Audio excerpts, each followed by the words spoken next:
Hi and welcome to Module 9 of Digital Signal Processing.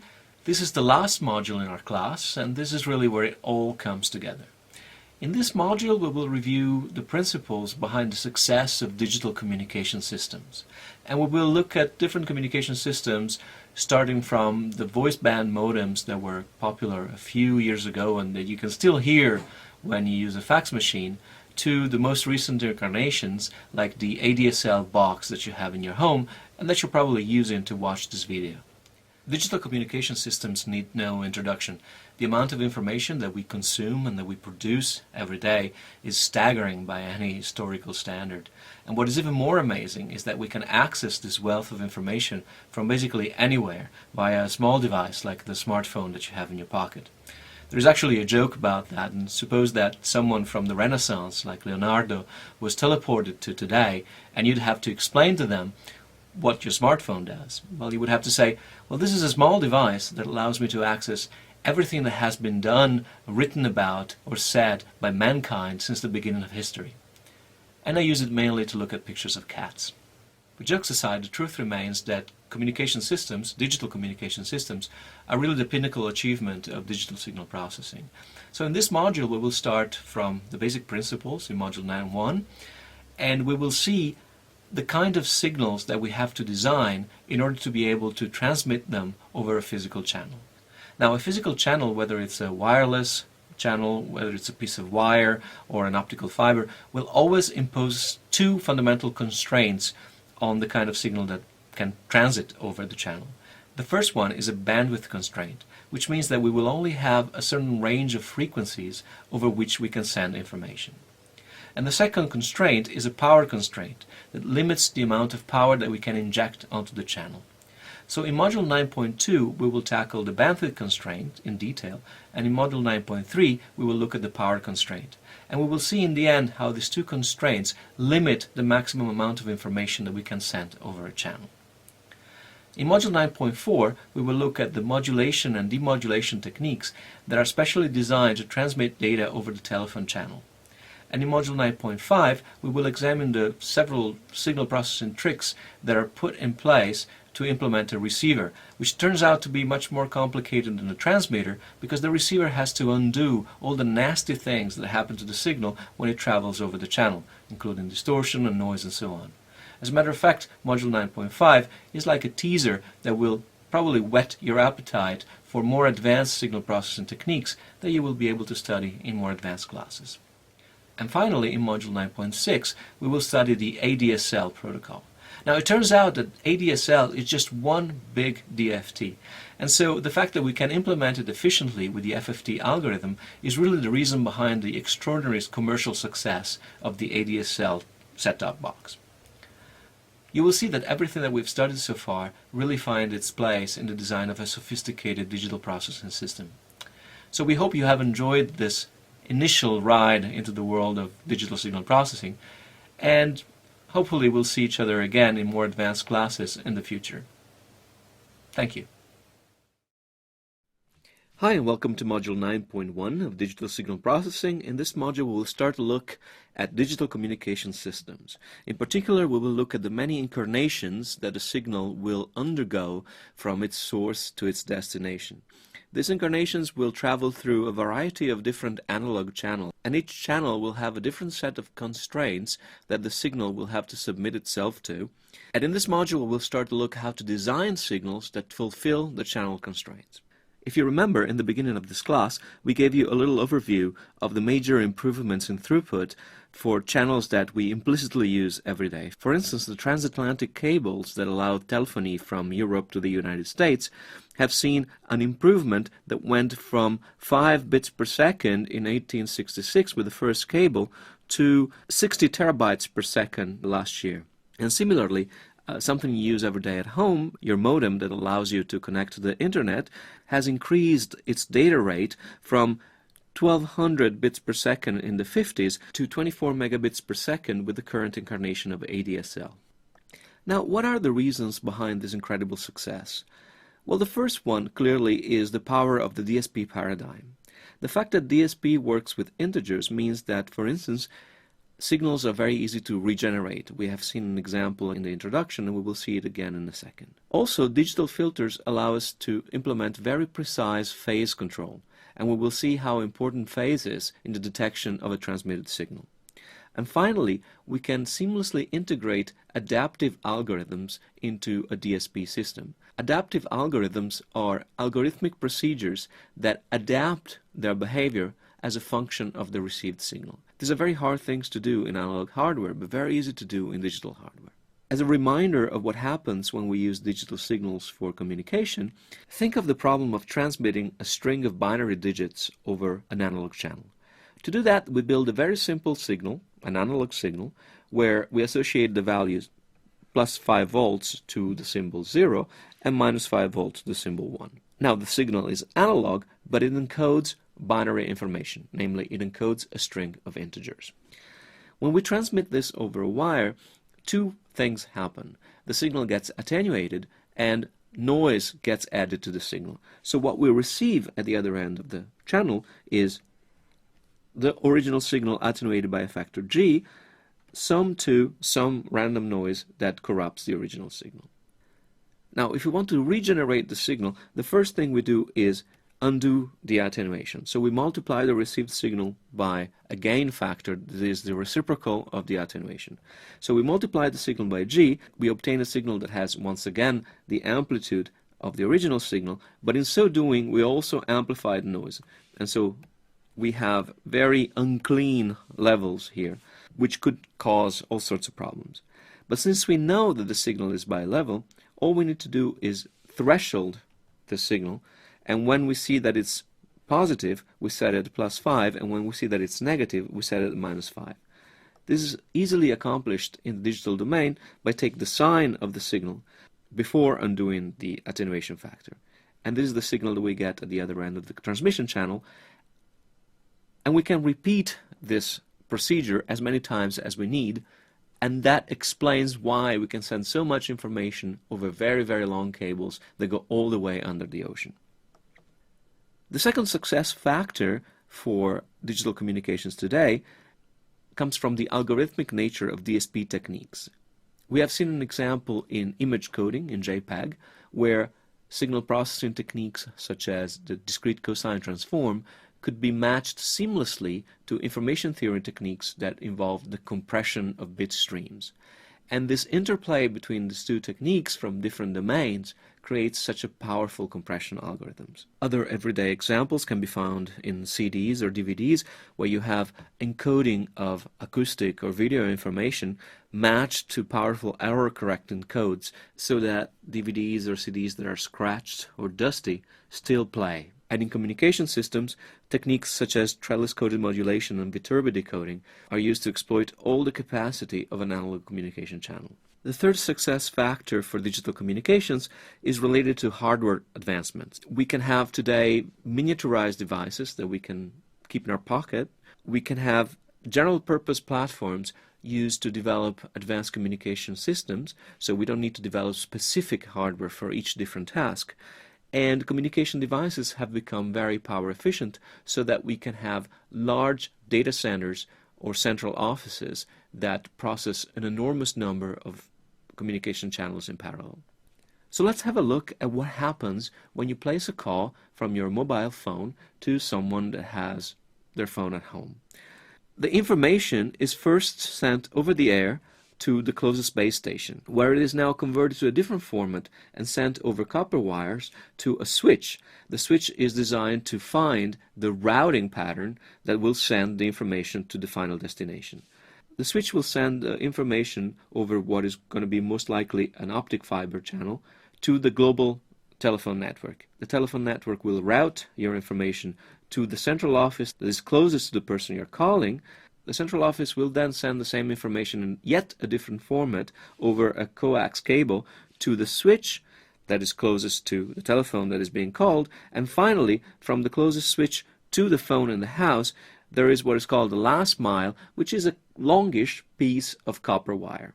So you see, at every change of channel, many things can happen.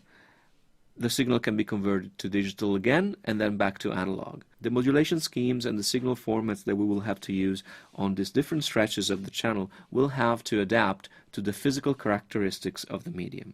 Every analog channel has two unescapable limits that we have to reckon with.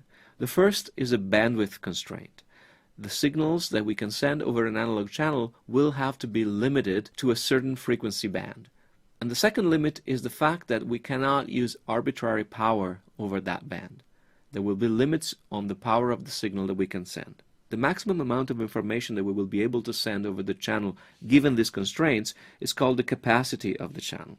We will see a remarkable result of information theory later on that exactly quantifies the capacity of a channel given its signal-to-noise ratio and its bandwidth. As communication system engineers, we are given the specifications of a channel and we want to design a system that sends as much information over this channel and as reliably as possible given this unescapable capacity constraint. Amount of information and reliability are concepts that are still a little fuzzy for the time being. They will become clearer later on, but we can certainly look at the intuition behind this problem. For instance, if we look at the relationship between bandwidth and capacity, we can do this very simple thought experiment. Suppose we are going to transmit information encoded as a sequence of digital samples over a continuous time channel. So what we do, we take the samples, we interpolate the samples with a certain sampling period Ts. Now, if we make Ts very small, it means that we can send more samples per second. But if we make Ts small, we know that the bandwidth will grow as the reciprocal of Ts. You remember the formula for the interpolated signal in the sampling theorem. It says that the analog spectrum will be zero outside of a band that goes from omega n to minus omega n. And omega n is pi over Ts. If we make Ts small, the bandwidth will grow with 1 over Ts. So we see that capacity and the amount of information that we can send per second are related in some way. Similarly, the relationship between the power constraint and capacity can be appreciated because we can never do away with noise. So at the receiver, when we send a sequence of integers, for instance, we will have to guess what has been sent after it has been corrupted by noise. So suppose we have a channel that introduces a noise variance of 1, and suppose we are transmitting the integers between 1 and 10. If the variance is 1, lots of transmitted integers will have an error that will send them very close to the next integer in line. So suppose I'm sending the integers between 1 and 10, and so I'm sending, say, 1, but because of the noise, the 1 will be 1.75, for instance. So I'm not really sure if what was sent was 1 or was 2.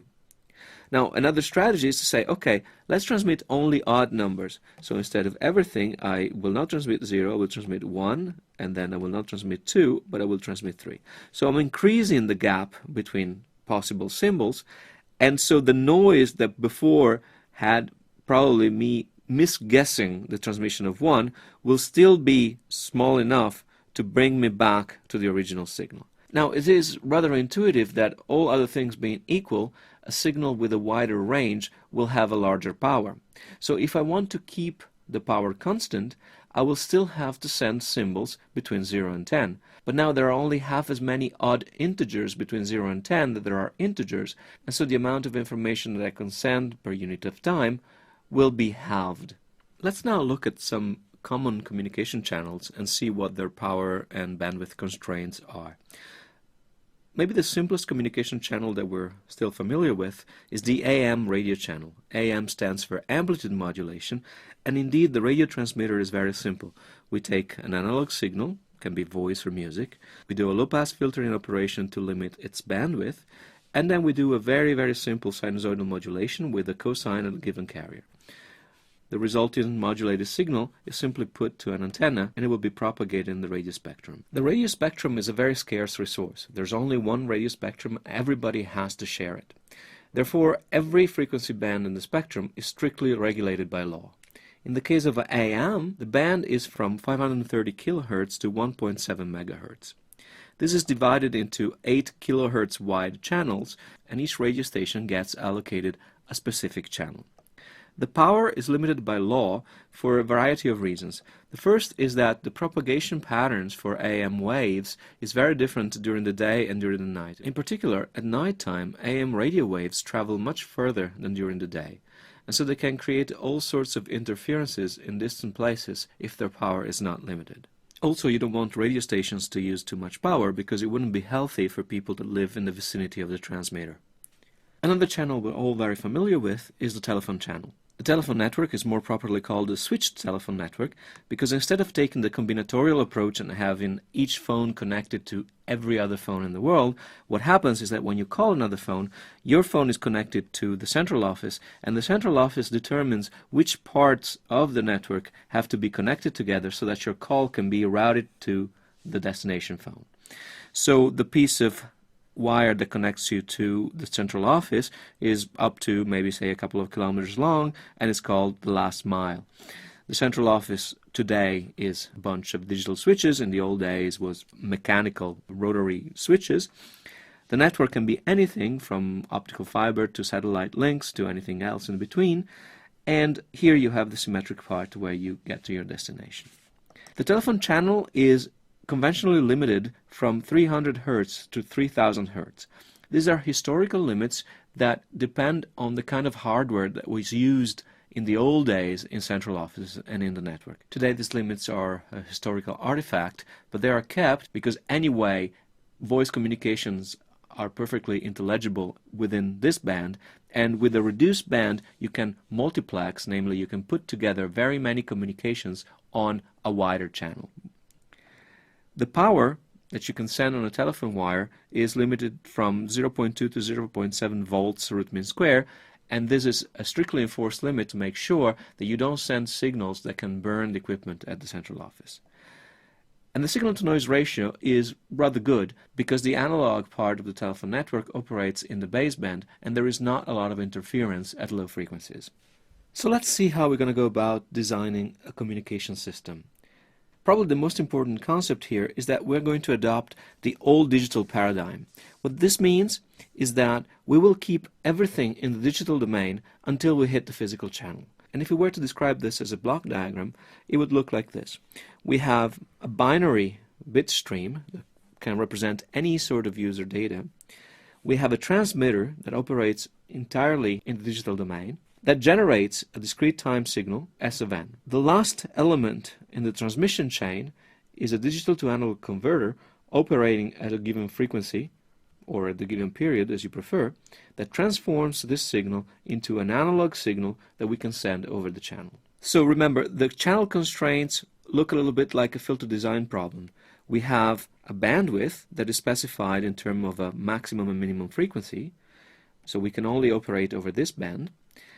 And then we have a power constraint that restricts the power associated to the signal that we produce. So if you want to convert this to our old digital paradigm, the first thing to do is to convert the specs into discrete time specs. So we choose a frequency for the D2A converter, Fs. This will be our Nyquist frequency, Fs over 2, and with this we can convert the specs. Maximum frequency will be pi, and our minimum and maximum frequency bands will be omega min and omega max, using the relation omega equal to 2 pi f over fs, and you can put here f min or f max. Now here are some working hypotheses that are common to most transmission systems you will ever see. We start from a bit stream and we will convert this bit stream into a sequence of symbols or samples, A of n, via something called a mapper. What the mapper does is associate group of bits to a specific symbol. Just to give a concrete example, assume we are going to map each group of bits to its decimal value. We want to model the sequence of symbols as a wide random sequence, and in order to do so we have to assume that the bit stream is a completely random sequence. Now this is not necessarily the case. For instance, imagine you're digitizing audio and you have long stretches of silence. This will result into a long sequence of zeros. And so what we do is we put a scrambler in the line. What a scrambler does, it transforms a sequence of bits into a sequence that looks like a random sequence, but this randomization is completely invertible at the receiver. So we start with a sequence of zeros, for instance. We put it into the scrambler. It's going to look like a completely random sequence of zeros and 1. but it's done algorithmically, so we can invert this randomization at the receiver and retrieve the original bit stream. With this, we can consider the sequence of symbol A of n as a wide sequence, and now we need to convert the sequence into a continuous time signal within the constraints. So here's the updated transmission scheme. User data goes into a scrambler. This is a random binary sequence. The mapper converts groups of bits to symbols, and then we have to decide what to do in here before converting this into an analog signal. The first problem is fulfilling the bandwidth constraint.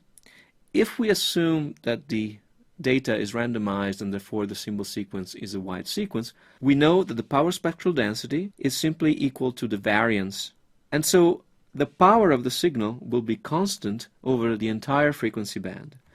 But we actually need to fit it into the small band here as specified by the bandwidth constraint. So how do we do this? Well, in order to do that, we need to introduce a new technique called upsampling, and we will see this in the next module.